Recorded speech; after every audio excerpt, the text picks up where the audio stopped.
Olá, sou Caio Jobim, repórter do Cointelegraph Brasil, e hoje nós estamos recebendo a Tainá Reis, fundadora e CEO da Moeda Semente, uma startup do setor financeiro que atua em diversas frentes. Tainá, então, obrigado pela presença. Eu queria começar sabendo um pouco da sua história, né? Eu sei que você se envolveu em programação logo muito cedo, de forma autodidata, até chegar na tecnologia blockchain. Como é que você descobriu a tecnologia blockchain e viu o potencial dessa tecnologia, né, para desenvolver a moeda semente? Não, obrigada, né? Muito bom estar aqui e ter essa oportunidade, né, de contar um pouquinho da história. Eu comecei aos 12 anos de idade com diversas linguagens de programação, mas a primeira ali foi HTML, PHP, né, onde eu me apaixonei por vários projetos que eu construí junto com o meu pai, né? Meu pai foi minha grande inspiração, né? Ele construiu o Pronaf, que é um programa de microcrédito e crédito para a agricultura familiar, hoje um dos maiores ainda de dentro do governo. Então ele fazia inovação de dentro do governo e foi me puxando, né? Então, com a tecnologia, né, ligada a essa parte de educação ambiental, né, de trazer oportunidades, né, para o pequeno e médio agricultor, eu construí a Rede Brasil Rural ali aos 16 anos de idade, que foi como se fosse um marketplace para conectar os programas do governo com os programas da agricultura familiar, mas eu sempre via de dentro do governo muita burocracia, né, especialmente para as mulheres. Então eu via, cresci vendo a dor delas de não ter uma garantia bancária, o carro, o terreno está em nome do marido e não conseguia um crédito decente num banco tradicional e ia para coisas exorbitantes de taxas de juros, né, de cartões de lojas de departamento. Então, eu fui vendo tudo isso, eu falei: "Pai, quando eu crescer, eu vou construir um banco e as primeiras beneficiadas vão ser as mulheres", né, principalmente, né, ali as mulheres nas áreas rurais, né, onde, né, a simplicidade, onde a gente vê também a educação financeira, né, outros aspectos do que a gente leva com a moeda, a gente, né, se considera, assim, um banco para humanizar as finanças. Então foi nessa construção, né, de unir a tecnologia e o propósito para construir ferramentas, né, que deixem aí seu legado, né, continue um pouco do legado que o meu pai, né, me deixou e a responsabilidade também e com certeza, né, fazer mais e multiplicar esse impacto para muita gente. E a tecnologia blockchain, assim, como que você descobriu, como que foi essa descoberta dessa? Era uma tecnologia, enfim, uma tecnologia que começou a ser adotada mais recentemente, enfim, e aí como que você chegou até ela e acabou desenvolvendo, né, o projeto do Moeda Semente utilizando a tecnologia blockchain? Eu conheci Bitcoin em 2015, né? Eu li o paper e me apaixonei. Eu já vi ali todas as possibilidades de encontrar muitas soluções, né, na tecnologia blockchain em si, de que eu estava precisando para encurtar caminhos, né? E desintermediar toda essa cadeia. Logo quando eu li o white paper, eu falei, nossa, isso aqui vai dar certo, né, para não ter que depender só do governo ou depender de linhas de crédito às vezes inexistentes, né? Não tem muitas opções hoje no Brasil, até de linhas de crédito. Eu falei, não, isso aqui os estrangeiros vão poder investir diretamente nos projetos. Aí eu falei, isso aqui é uma revolução. Né? Eu vejo hoje, tanto na parte de governança, quanto da transparência em toda a cadeia de valor. Então, comecei a me especializar, né, em tanto criptografia de dados quanto segurança de dados. Eu trabalhei para vários governos, né, não só o governo brasileiro, eu fiz, né, salas de situação para o Ministério da Integração, sempre trabalhei com, né, trabalhei com a Inessa, uma empresa chinesa, para fazer construção de cidades inteligentes. Então, eu comecei, né, tenho várias coisas aleatórias assim no meu currículo que, juntando, né, com blockchain, né, deram na moeda, né, e tudo que a gente construiu hoje de várias tecnologias de ponta. Então, hoje a gente trabalha com 6 protocolos de blockchain, o que é algo que para integrar, né, não teve assim, se tivesse um protocolo com todas as soluções que a gente buscava, seria mais fácil, né? Mas a primeira foi o ICO que a gente realizou, né, a captação de funding foi com Ethereum. Aí depois a gente viu que precisaria de uma moeda estável para ter uma adaptação melhor, né, para as pessoas mais simples não terem que lidar com volatilidade. Aí a gente escolheu o Stellar, né, para fazer esses micropagamentos. A gente precisou de um token de incentivos, aí a gente construiu o MDA Loyal para fazer toda uma gamificação da cadeia. E a gente viu, não tem movimentos no DeFi, finanças descentralizadas, então vamos usar Binance Smart Chain. E agora com os NFTs Polygon. E para toda a rastreabilidade dos projetos Hyperledger Fabric, que aí teria, né, LGPD, toda a parte de privacidade dos dados. Então a gente foi encontrando em cada solução do que a gente precisava, né, um protocolo específico para poder colaborar e contribuir. Mas foi essa jornada de experimentação, né, de vários protocolos, né, e construção dessa integração, né, para construir a plataforma e o que é a moeda hoje, né, foi um esforço tremendo, né, são aí já 5 anos, mas a gente sabe que no mercado de criptomoedas, de blockchain, 5 anos já é veterano aí. A gente acabou avançando aqui, né? Chegou até já os dias de hoje, e queria voltar um pouquinho para o início do projeto, né?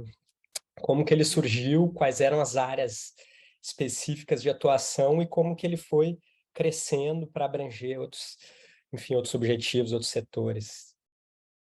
Ele surgiu, né, dessa missão de vida. Hoje eu considero a moeda assim, o meu propósito, né, também, o que eu queria já fazer com tecnologia, que é construir ferramentas para poder ajudar, para poder, né, contribuir e fazer a diferença. Então, eu vejo que dessa necessidade do que eu falei um pouquinho, de encontrar uma burocracia tremenda na parte de acesso ao crédito, principalmente para as áreas rurais e para as mulheres, né, esse recorte de gênero também, e do sistema financeiro do agronegócio em si e da agricultura sustentável, porque hoje tanto se fala, né, o Brasil é agro, né? Todos os produtos que estão em ascensão hoje de melhor investimento são commodities, é o mercado futuro, mas pouca gente entende, pouca gente investe, não tem nem 5% da bolsa de valores é esse mercado que é o mais forte no Brasil, né? Então eu vejo uma oportunidade tremenda, né? E vi desde o início para a gente fomentar, né, iniciativas e tokenizar instrumentos da agricultura, né, tanto para facilitar o acesso de um lado, quanto para dar acesso a investidores de poder investir na agricultura sustentável, né, regenerativa, em instrumentos que façam sentido não só para ter um retorno financeiro, mas para ter um retorno de impacto ambiental e social. Então, foi pensando nessas modelagens, né, em ser pioneiro, que eu encontrei nessas soluções de blockchain para poder caminhar nessa jornada e construir, né, hoje é um ecossistema financeiro que tem tanto a parte de educação quanto os ativos financeiros e a parte de comercialização, né, o marketplace. Então, são 3 soluções, né, visando ali, a gente viu que não adiantava só a parte do crédito, a parte financeira, se não tivesse a educação, né? E para fechar a conta é a comercialização desses ativos também.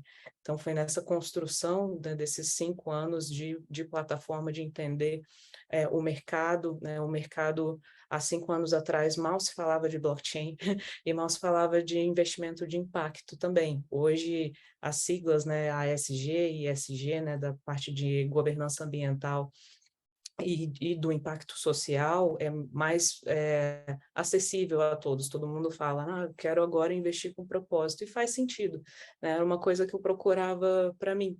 Para mim, já outros ativos, né? Investir em ações da Petrobras, Vale, não sei quem, né? Para mim, investir na Dona Divina, investir na Dona Maria, numa lavoura da Dona Silvana, faz muito mais sentido para mim, né? Como e eu vi que isso faz sentido e ressoa também e reverbera em outras pessoas, né? Outros amigos falaram, não, eu também quero. Se eu construir essa aplicação e você puder ver com transparência onde é que está indo esse recurso, quantos empregos estão gerando, você investiria aqui? Aí todo mundo falou sim, eu falei, então vamos fazer isso acontecer. E a moeda, né, nasceu e continua aí florescendo e agora crescendo. 2017, 5 anos atrás, né? Tecnologia blockchain era uma coisa que no Brasil, então, nem se fala, né? Não era uma coisa comum e tal.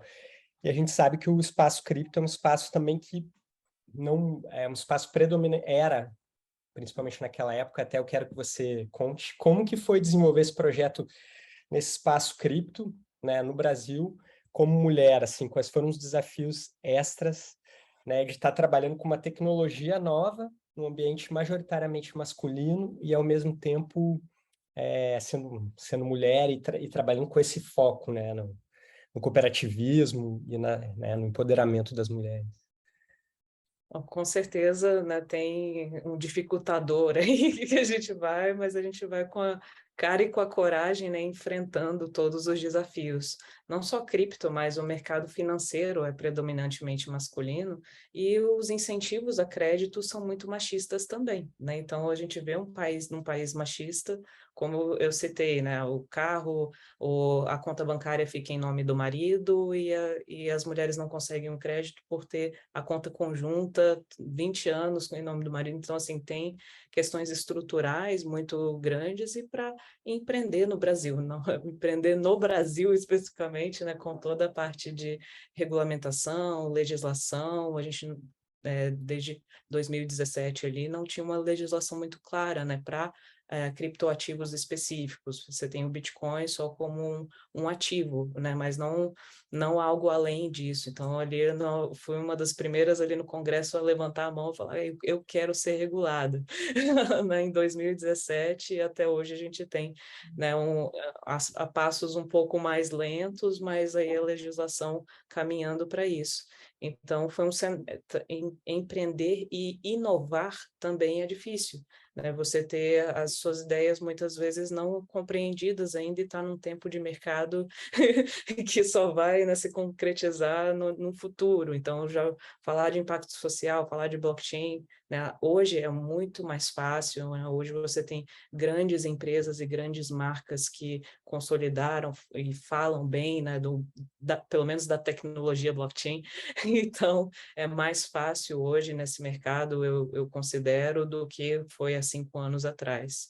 Né? E com certeza, para mulheres empreendedoras, né, sempre é um pouquinho mais árduo o caminho, que a gente tem que entregar mais, né? E a gente entregou muito mais do que foi prometido no white paper. Então, com essas entregas, né, e com essa consistência, né, e a reputação no mercado, com certeza foi se consolidando, né, para construir tudo que a moeda é hoje. Então, foi muita força e coragem, vamos dizer assim. Legal. E como que os NFTs entram no, né? O NFT é uma tecnologia que, né, surgiu com muita força no ano passado e tal. De que forma vocês incorporaram os NFTs ao ecossistema da moeda?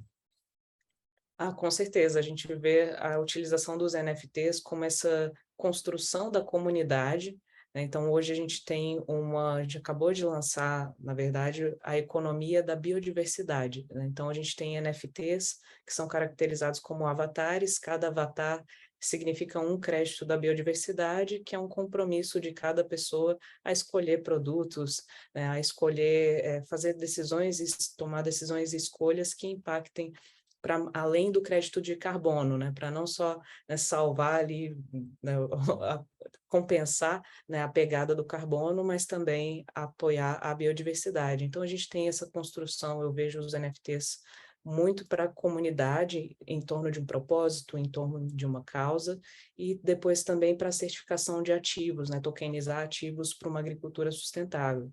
A gente tem o NFT utilizado para CPR verde, né, que é um instrumento, né, que calcula a produção, né, tem uma antecipação de recebíveis, você pode fazer N coisas com NFTs hoje e dar essa característica de unicidade, de exclusividade para um ativo e você compensar aquilo que é o tradicional, né? Então, numa CPR verde tradicional, você não tem dados de impacto social e ambiental, por exemplo. Então, você pode agregar valor com o NFT nessa cadeia, e também proporcionar experiências no metaverso, né, do que a gente chama de metaverso, nessas realidades diferenciadas, né, digitais, A gente tem experiências hoje no Decentraland, no Spatial.io, para levar justamente a questão da narrativa, do impacto, até sua total transparência. Então, nós temos filmado vários projetos com a câmera 360, então poder tomar o cafezinho, né, investir no café e poder ver a colheita, ver a lavoura, né, e, né, colocar um óculos e ver essa experiência até o final. Você tem um NFT como porta de entrada e navegação para esses diversos ambientes para construir uma narrativa mais coesa, né, e de imersão, né? Quando você entende aquele ativo, para onde está indo a minha decisão de tanto de consumo quanto de investimento, você se conecta melhor, você vai entender que o preço do café aumentou, mas por que que aumentou? A produção esse ano sofreu um impacto, né, de quase 70% por conta de geada e seca, então das mudanças climáticas. Então a gente consegue construir também através desse acesso com NFTs e ao metaverso nessa questão da educação, entender que as mudanças climáticas estão aí, né? Então tem vários aspectos que a gente encontra hoje para aplicação da tecnologia, mas como essa questão de certificar e ter acesso e construir comunidade. Legal, muito legal. E recentemente você recebeu, né, foi incluída na lista da New Economic Catalyst da Bloomberg. Queria saber esse tipo de reconhecimento, assim, o que que ele significa para você depois de 5 anos, né, do projeto em Nossa, para mim é andamento. uma realização, assim, porque é a batalha diária, né? Matando um leão por dia, e a gente entende, assim, que principalmente a Bloomberg ali, né, é uma referência global. Para mim foi uma satisfação enorme e poder me conectar com os outros catalysts também, todos, né, tem o Sam Bankman da FTX, tem várias pessoas hoje que eu tenho um acesso mais, né, diferenciado ali por estar, né, fazendo parte da lista que eu não teria anteriormente. Então, para mim, essa questão da comunidade, entender o que outros founders na África, né, em outras regiões, na Índia, estão fazendo também na parte de microcrédito, para mim é sensacional participar e ter o apoio dessa rede também. E e com isso, né, dessas boas notícias da semana, a gente passou na aceleração da Endeavor, né, então também é um outro reconhecimento, é um outro patamar que a gente alcança, e ontem eu recebi a notícia que nós passamos no LIFT, que é o programa de aceleração do Banco Central. Então são, assim, várias validações, né, do que a gente vai fazendo e construindo essa rede em conjunto para poder, né, plantar essas sementinhas e construir e transformar, né, através da tecnologia e ferramentas, muitas vidas. Legal. Fala um pouco mais sobre o Lift, qual foi o contexto, assim, de que forma vocês vão ter Foi, enfim. foi pela Fenasbac, foi o Lift, o Next, né, um programa de aceleração. Então foi um concurso praticamente, né? Então tiveram a banca jogadora, tem vários players do mercado também, o mercado Bitcoin, vários, né, uma rede super interessante que tem ali para construir, né, provavelmente um piloto e ajudar, né, o Banco Central a entender como encaixar essas diferentes tecnologias e a nossa missão na moeda, né, o crédito, principalmente tokenização de ativos ali para agricultura sustentável, tudo isso poder construir agora perto dos reguladores, né, perto do Banco Central, várias ferramentas do que a gente criou de aval solidário digital, né, de gamificação desse processo de crédito, poder compartilhar isso e dar escala para isso é o que a gente quer hoje na moeda. Então, o Lift é super importante para a gente poder ter esse ambiente de testar novas inovações, né, nesse caminho e caminhar junto, né? Eu vejo sempre foi assim, desde o início, a iniciativa da moeda de caminhar junto com os reguladores para poder construir um ecossistema solidificado, consolidado, né, e uma infraestrutura para poder escalar. Legal. Tainá, para fechar então, já que você puxou o assunto agora, ele surgiu alguns momentos durante a nossa conversa, como que você está vendo o processo da regulamentação, né? O projeto de lei 4401 tá, né, passou no Senado, travou agora ali na Câmara. Como que você está vendo esse processo e que o projeto, da forma como ele, né, tá estabelecido, vai mudar para vocês, empreendedores, e para o ecossistema, né, cripto, de uma forma geral aqui no Brasil? Não, com certeza, eu participei desde o iniciozinho, quando foram as primeiras reuniões, eles convocaram várias personalidades do mercado e tudo para poder votar se queriam ou não, né? A regulamentação foi uma das primeiras a dizer sim, eu quero, né? Isso separa, né, e solidifica o ecossistema também, né? Ajuda a amadurecer com boas práticas. Eu vejo muito mais no sentido não só punitivo, né, de lei e separar as coisas, mas no sentido de fomentar boas práticas e deixar que bons projetos possam florescer nesse mercado, porque quando a gente tem uma base regulatória fortalecida, a gente tem mais espaço e mais confiança para poder inovar. Então, instrumentos como o sandbox da CVM, o próprio LIFT, o sandbox do Banco Central, ajudam a gente ter um ecossistema mais bem preparado, né, para a gente poder não ficar no limbo, vamos dizer assim. Então, quanto eu vejo com bons olhos, né, toda a parte da legislação, do que está sendo construído, acredito que poderia ser um pouquinho mais rápido, né? Às vezes as coisas demoram, né? Imagina se eu fosse esperar muita coisa acontecer, eu ia estar aqui parada há 5 anos. Né? A gente quer empreender, quer inovar e quer esse acompanhamento também da parte regulatória para poder ter certeza mais dos caminhos, né? E poder pontuar bons projetos no mercado, né? E ter referências no mercado, né? Que os reguladores possam apoiar essas referências também para construir e consolidar o ecossistema. Legal, pô, ótimo, muito boa conversa, Tainá. Obrigado mais uma vez. Quero deixar aqui as portas abertas para voltar quando tiverem novidades. Sempre tem bastantes novidades, né? E é isso. Obrigado pela conversa aqui. Obrigada.